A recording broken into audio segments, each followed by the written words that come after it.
We are officially entering the infamous lockdown phase of the rut, and a hunter's report on the state of deer movement will depend on one main factor: luck.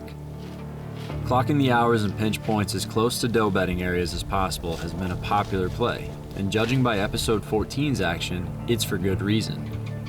Diving back in after Hog Jr., team member Kaleb Greiner greets the morning of November 14th with a heavy tag in hand.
Starting off on a positive note, we are covered up in deer. We've had chasing, grunting, a lot of vocalization, but we're back at the same location that we've been hunting the past few hunts. And Hog Jr. has been in the area, but rewind to yesterday, we got out of here because the wind was supposed to be everywhere. East, west, north, south, you name it. What I wanted to do was go hunt the pinch, because it was going to be a southwest wind. It would have been bulletproof. And who do you think was there at 2 o'clock? 20 yards away from the stand was Hog Jr. So it's just hilarious. It's been a cat and mouse game with this deer, and you know what? He's definitely one of the most fun deer I've ever chased so far. So we've got deer all around us right now. We've actually got a little buck coming in too. So I'm just going to quiet down. Hopefully sitting next to this bedding right on this pinch point, right where this man-made pinch point is in this fence gap. Hopefully it'll bring him to us, but I think the midday should be good. I think I'm more hopeful that is probably going to be the time frame that he might come cruising by here. But it's November 14th. We're getting close to lockdown, if not already there. And a lot of these does are coming in estrus right now, so hopefully he gets off a doe, or hopefully a doe brings him to us. See what happens today.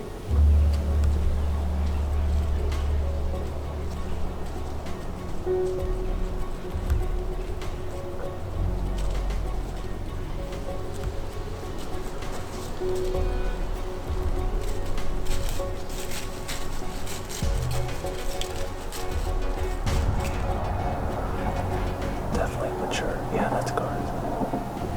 Gosh, I hope he makes it till next year, dude. He'd be a bruiser.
This deer just keeps slipping by us. It's funny, this morning I mentioned we had a bunch of chasing. If you guys can remember, the 8-point that was with him up on this hill was the same buck that was on this hot doe this morning. And he brought her into this sanctuary timber off to our east that we're hunting all this bedding. And sure enough, about 20 minutes ago, I looked up and I saw a pearly white rack and knew it had to have been him. And he was on that doe with that buck.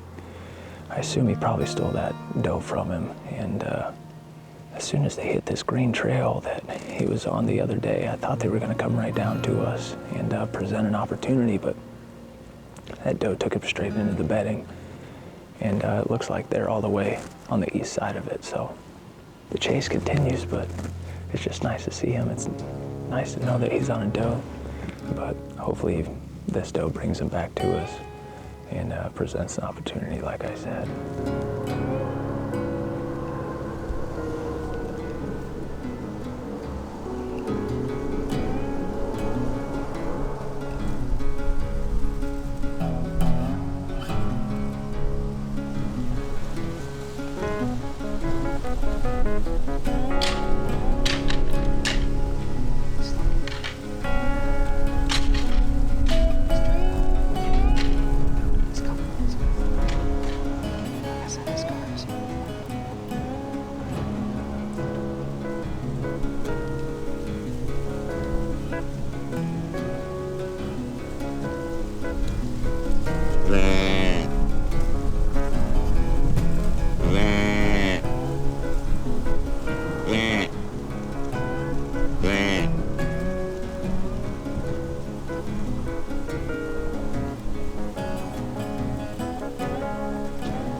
Well, guys, this is probably going to wrap it up for today.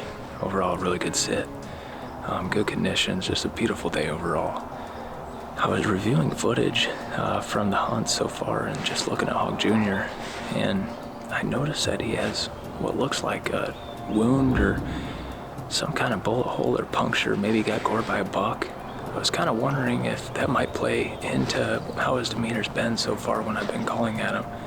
I do regret not maybe giving a doe bleat to him a couple times the other day. I didn't have the call, unfortunately, but maybe that could have been enough to bring him in. But I feel like we're in the game for him. We keep encountering this deer, it seems like almost every time we're on the farm, and every time that we're not on the farm, where I want to sit that night, he is there. So we're getting close. We've got a few more days to get after it, and then I'm going to head down over to Lee's, and I'm going to film Lee over the weekend, get after Big O. We're going to get down and go grab a bite to eat. As always, thanks for watching, and we'll see you back in the morning.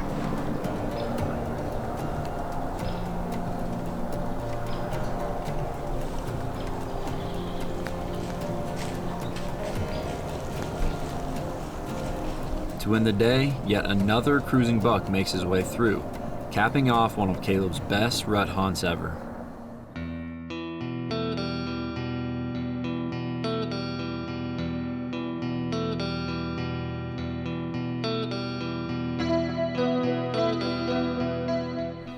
The following day, bow hunters all across Iowa wake up to a blanket of white covering the landscape. After the great hunt the day before, Kaleb Greiner returns to the same stand, assuming Hog Jr. is still locked down with the doe. Hoping that the doe might bring the buck by the stand, Kaleb enjoys another great hunt.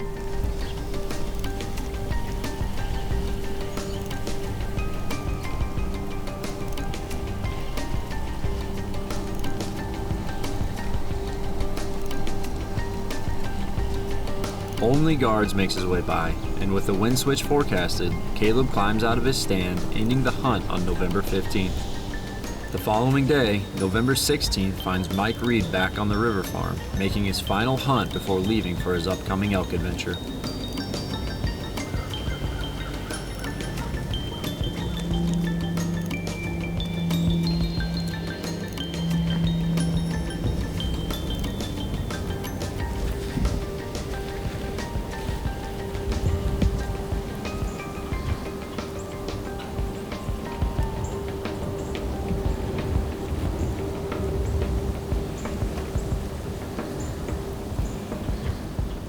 Good morning. It is Wednesday, November 16th, and Ryan and I are back down at the River Bottom Farm.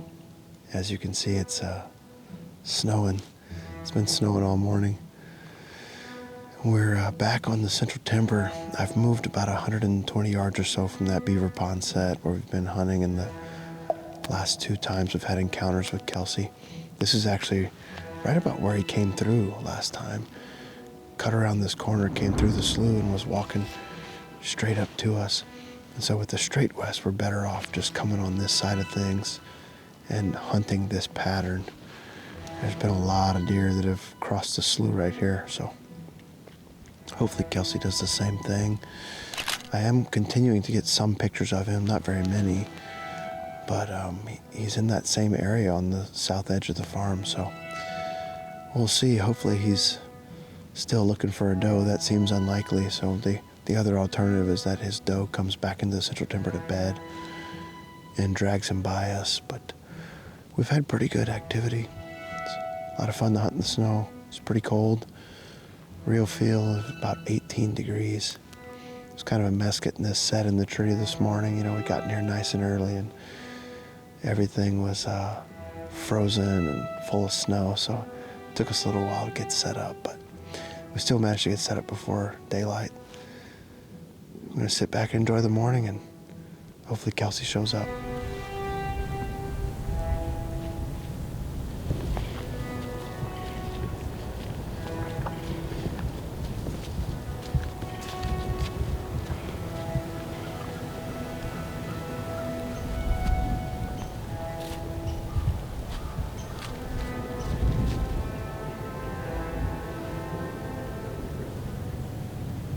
While Mike settles in scanning for Kelce, 35 miles to the northwest, Kaleb is back in the pinch stand for another hunt.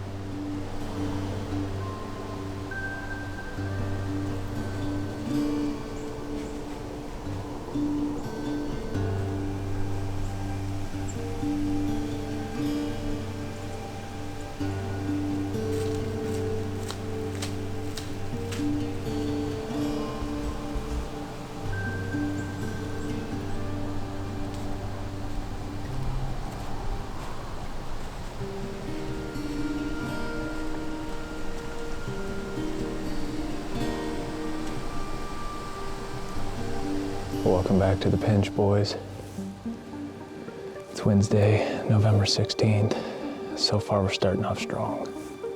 Got a lot of bucks, a lot of does that have come by within bow range, and they're working this draw going back into the sanctuary part of this timber where we've been hunting.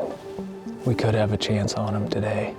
I mean, I think that they're gonna be moving all day. And before I forget, you guys have noticed the past 3 days, these deer have been hitting the vine scrapes like crazy. I'm not saying that they're gonna come into it, but if you guys can recall in the summer, I said that this vine scrape can be used as a weapon. If you put it right in front of their face on their travel corridor, they're gonna hit it every time they walk past it. That's exactly what these bucks and does have been doing today. I mean, they're community scrapes, so they're doing their job, but got a northwest wind. It should be snowing most of the day today, but this ozonics is covering the backside of the tree, and we've already been fooling bucks right behind us, so it just feels right today. It feels like today's the day, so I got high hopes today, boys. We'll see.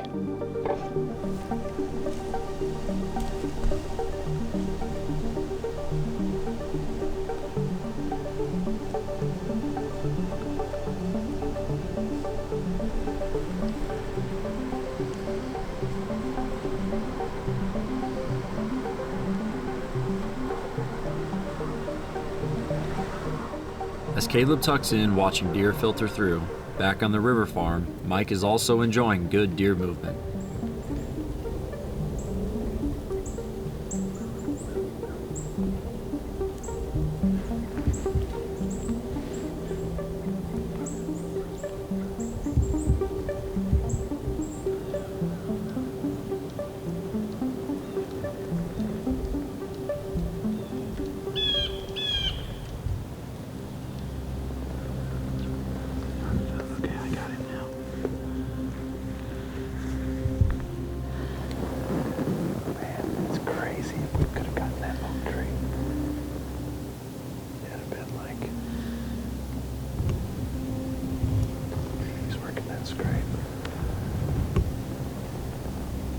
Like a 35-yard broadside shot right now. God.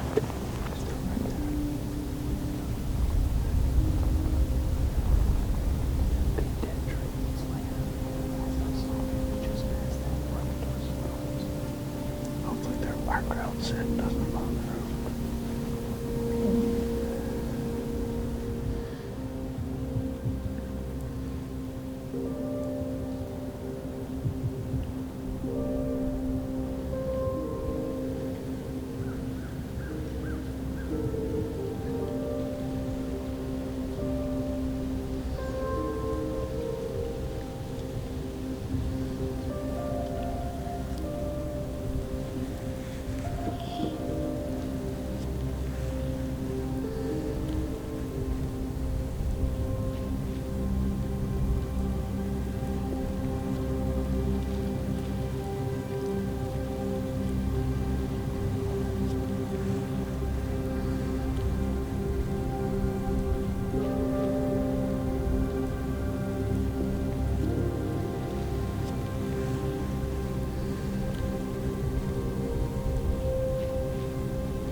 That's encounter number 5.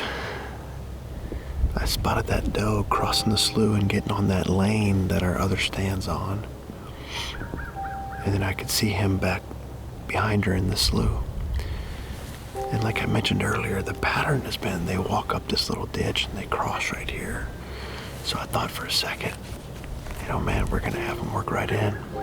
What's crazy is when we walked out the other day, and actually the last few times I've been there, I've been eyeballing a red oak, a pin oak over there. And after seeing all the deer walk through there, I was like, man, we need to get a set in that tree. And that's actually where I planned on hunting this morning. From a distance, a lot of times trees don't look quite as big as they are. And so we snuck up to that tree this morning in the dark. And it just was a little too big. I didn't feel safe. There was not enough of the rope on the sticks through the cam.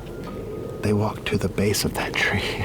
So, and they just worked through. The closest they were was 75 yards. It's beautiful. It's fun to see him in the snow, but boy, I want to get him in bow range.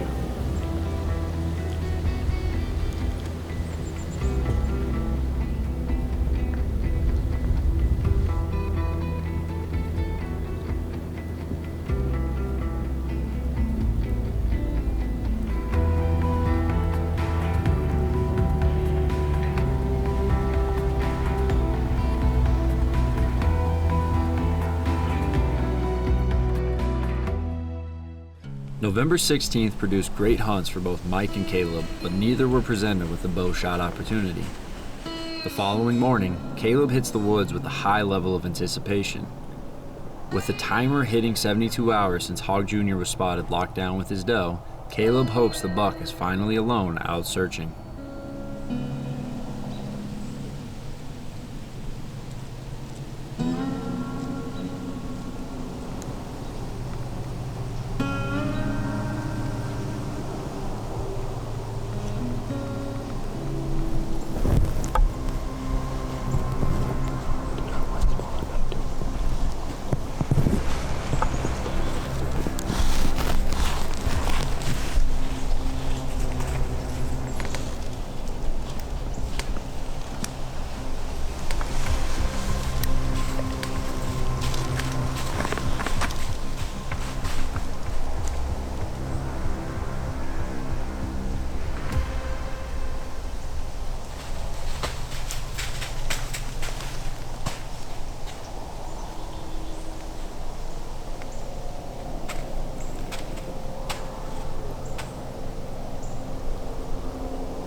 That one's gonna hurt you guys.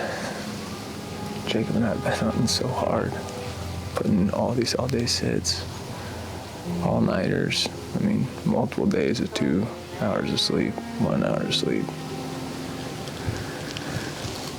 And right away this morning, we got set up. Jacob was doing a pan, and I was just glassing over here to the left, seeing if any deer are coming back from the sag, and I heard crunching in front of us. And of course, it's Hog Jr. And turned around, told Jacob big buck. We got on him, and I mean, he used the trail that barely any deer used yesterday. And I mean, you got to give up something. And I've hunted this stance so many times with the southwest wind, and it's been bulletproof, but I forgot my ozonics today.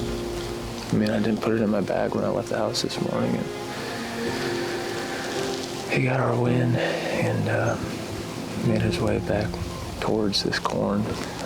I mean, maybe there should be a lot of deer coming back through here still, so maybe he gets on a doe. She brings them to us, but the chase continues. And today's the last day I can hunt till next Monday. I got to go down and film Lee on his farm, get after one of his bucks. And I mean, we were so hesitant on whether or not to come in here and hunt today because we got so much work to do. And we were like, you know what, we haven't seen him the day before. We didn't see him yesterday, so we got to see him today. And sure enough, the first deer that we see. It's just kind of comical at this point, so let's stay at it.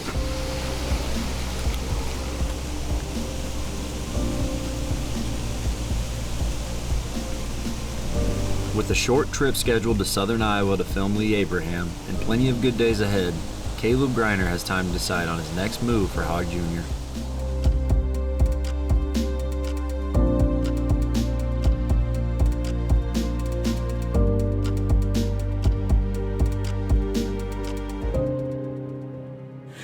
Three days later, back in northern Missouri, team member Tyler Behlmann continues his season by filming others.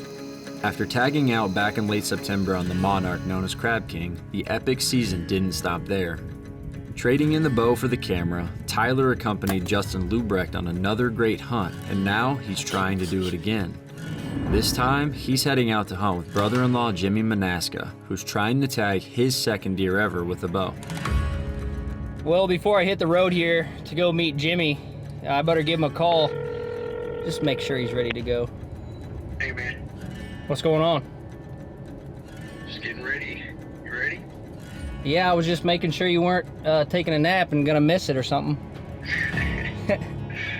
No, I'm in the car right now. You heading up there? Yeah, that sounds good. I'm getting ready to hit the road. We're gonna have to get going though. We're gonna be cutting it pretty close. We're just gonna have to go get in a tree, and deer should be moving pretty early tonight. Yeah, hope you dress warm. It's gonna be cold. Yep, I'll meet you at the farm. All right, I'll see you up there.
Let's go, baby. Nice shot. Bleeding everywhere. Nice shot. I put that 40 bout on his shoulder.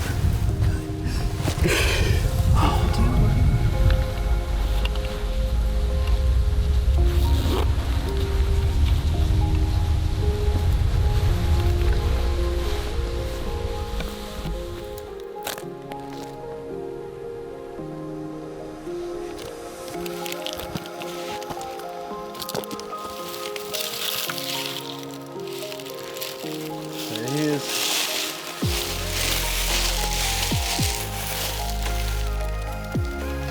Man, what a toad.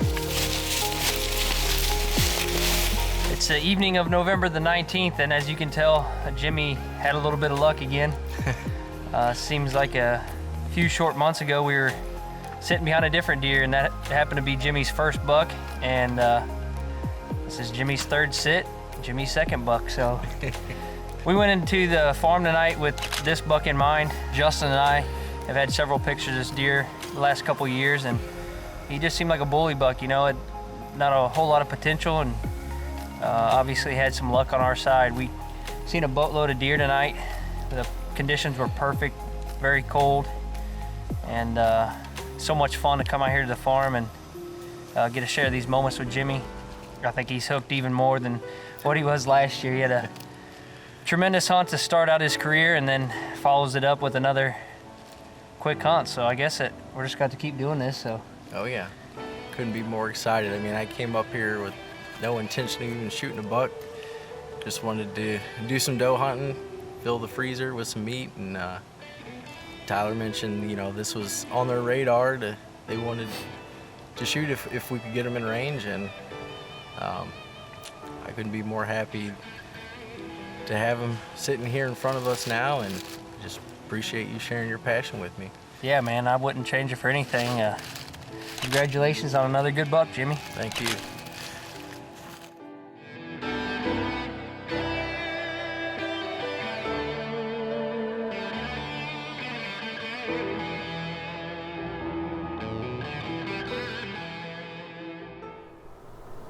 Jimmy wasn't the only bow hunter celebrating. 450 miles to the west in Kansas, team members Josh Launch and Adam Treese are also on stand. Did we just do it? Did we just do it? Dude, that was a poke. Thank you, God. Dude, you drilled him. You drilled him. 500 miles to the east of Josh, team member Chad Holmes is also experiencing great hunting in central Illinois, playing cat and mouse with his target buck. The following day, November 19th, finds Chad exchanging the bow for the gun, ringing in the firearm seasons. Well, that's all she wrote. It's good to finally break the ice. Couldn't be more thankful. First buck of 2022 for me. This deer just keeps slipping by us. The 8-point that was with him was the same buck that was on this hot doe this morning. I assume he probably stole that doe from him. The chase continues, but it's just nice to see him. It's nice to know that he's on a doe. That's encounter number 5. I spotted that doe crossing the slough and getting on that lane that our other stand's on. And then I could see him back behind her in the slough.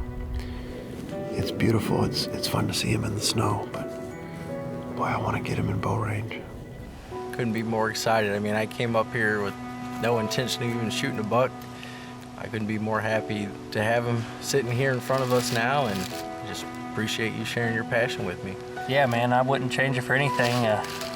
Congratulations on another good buck, Jimmy. Thank you. With the does being our make or break as bow hunters, we find ourselves on either side of the coin. Jimmy Manaska's hunt for the Missouri Bruiser showed that in the blink of an eye, a full season can come to an end as quickly as it begins.